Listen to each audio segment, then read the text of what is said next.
Hey guys, so today we're going to talk about this topic called seed offering.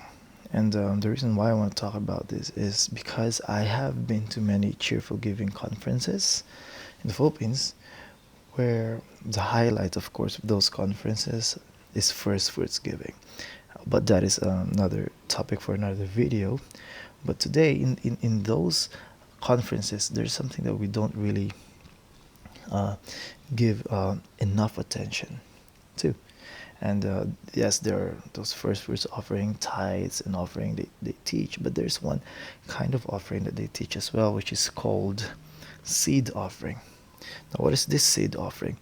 Seed offering is taken at the time of those conferences, so it differs how they do that. In some of the conferences I went to, is that after taking your pledge for first fruits offerings that you're going to fulfill in the span of a year until the next conference, after doing that, they're going to pass the uh, um, offering basket around, and then you're going to give a seed offering.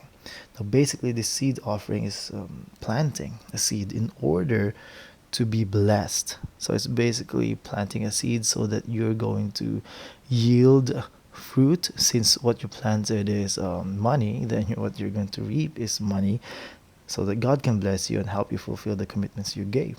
Now, it's basically saying that you give a little money to God, and then He will bless you with more. So that is prosperity gospel. That is what basically what they're saying. It's just prosperity gospel in disguise in our local churches. But since we are Baptists now, and we claim that we have biblical doctrine, we are not as bold as those prosperity gospel preachers who will boldly say, "Oh, give $100 to my ministry, and God will bless you with $1,000," or give more to the ministry. Send your money now and watch God bless you. And the lines of give God a reason to bless you. But and of course, that is by giving money to them, then God has a reason to bless them. But since we're Baptists, we make it biblical, right? Well, not in that sense, but we twist biblical verses or Bible verses in order to prove that if you do plant a seed or give money to the church as seed offering, then God will bless you with more money. Now, most cheerful giving speakers may not say that literally, but that is what they imply, and we're going to see that later on. And one verse they use is Luke chapter 6, verse 38.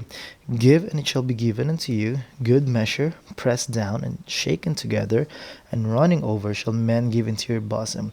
For with the same measure that ye meet withal, it shall be measured to you again. Now, if we say, let's say that this really talks about money, then what it means is that as long as you're giving to people, now this verse actually says to give, and it's talking about giving to people, not to God. So basically, if you give to people, people will give you more. So it's basically something that will make you rich. But of course, this doesn't talk about money. The previous verse says, "Judge not, and ye shall not be judged.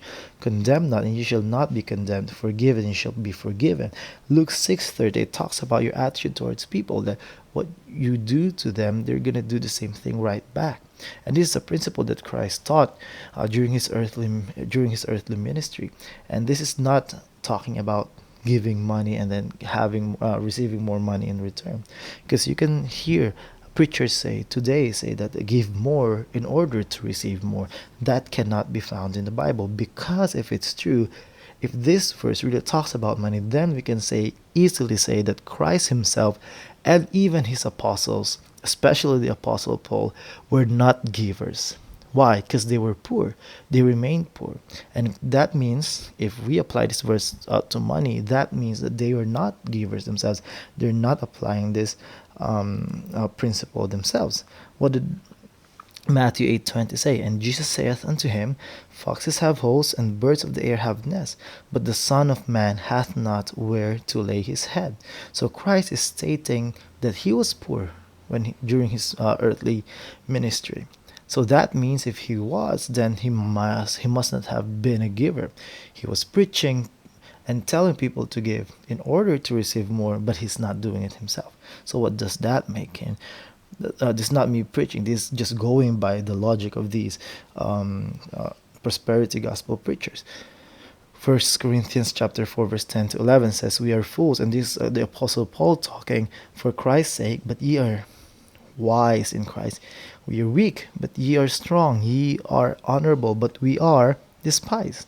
Even unto this present hour, we both hunger and thirst, and are naked, and are buffeted, and have no certain dwelling place." Now, even the apostle Paul himself is poor.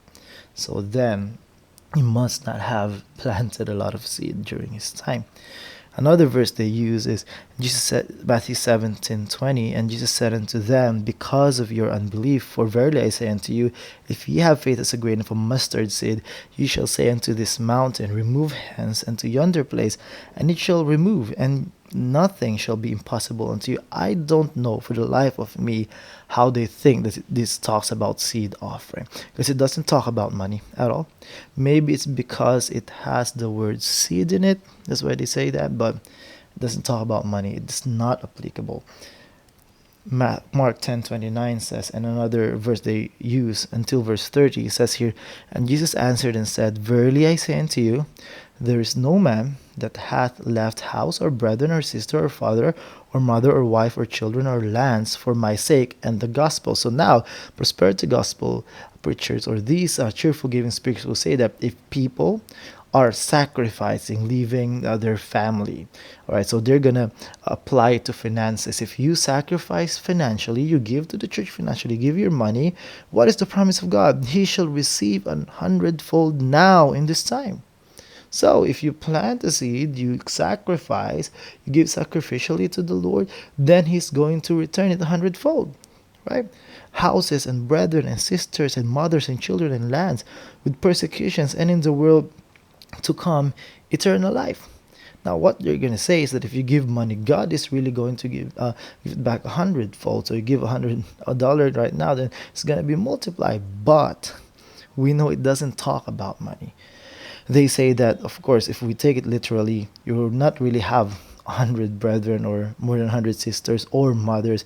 These are talking about spiritual family. Now God is going to multiply your spiritual family if you happen to leave your family to follow the Lord. They're gonna say that it's spiritual, but they're gonna say that the houses here and the lands the houses and the lands are talking about simply financial blessing, material blessing. Now that they ignore the rest of the list and say that it's spiritual, but the houses and the lands are material blessings, which is of course we know that is the wrong interpretation of this verse. It's not talking about money at all. Another some more verses they use is 2 Corinthians 9:10-12. "Now he that ministereth seed to the sower both minister bread for you for your food, and multiply your seed sown, and increase the fruits of your righteousness." Now this verse 10 immediately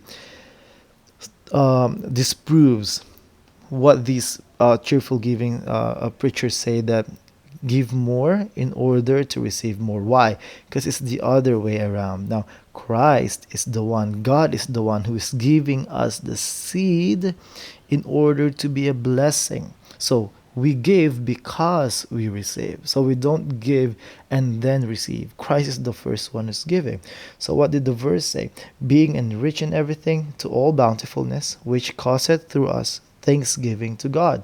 For the administration of this service not only supplieth the want of the saints, but is abundant also by many thanksgiving unto God." So now what does these verses say? It simply states that as the Lord is blessing you, you're going to be a blessing to other people as well. The seed that God is giving you, you use it to supply your needs, and also to be a blessing, especially to the ministers of God.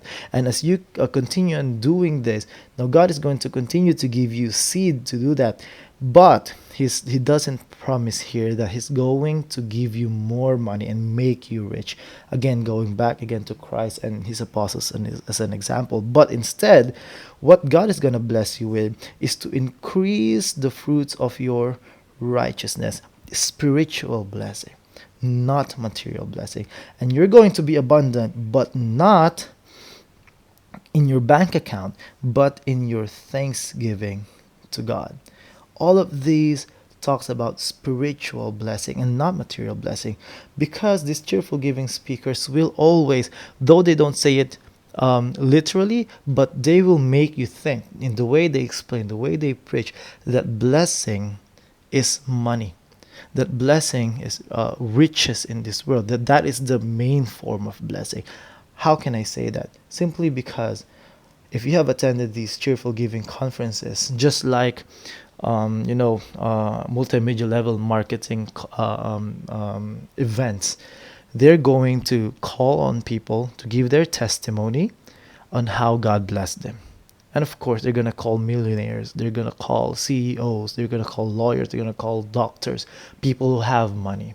Now, if you're sitting there, then of course you're going to say that, think that, if I give, then God will bless me with money. So though they will not say it literally, but that's what they're implying. They will never call someone who's poor, but God is blessed spiritually, right? They will never call someone who doesn't have that much money, but is blessed with with good health or peace of mind, or peace that passeth all understanding. All these spiritual blessings that are wonderful, and that God is giving us. So, seed offering, it's a scam. God nowhere in the Bible promised that He will make us rich by us giving the money to the ministry. If preachers are preaching this, they're taking advantage of you. Second Peter chapter 2 verse 3 said, "And through covetousness shall they with feigned words make merchandise of you, whose judgment now of a long time lingereth not, and their damnation slumbereth not." It's not a coincidence that these big shot, cheerful giving speakers are rich themselves.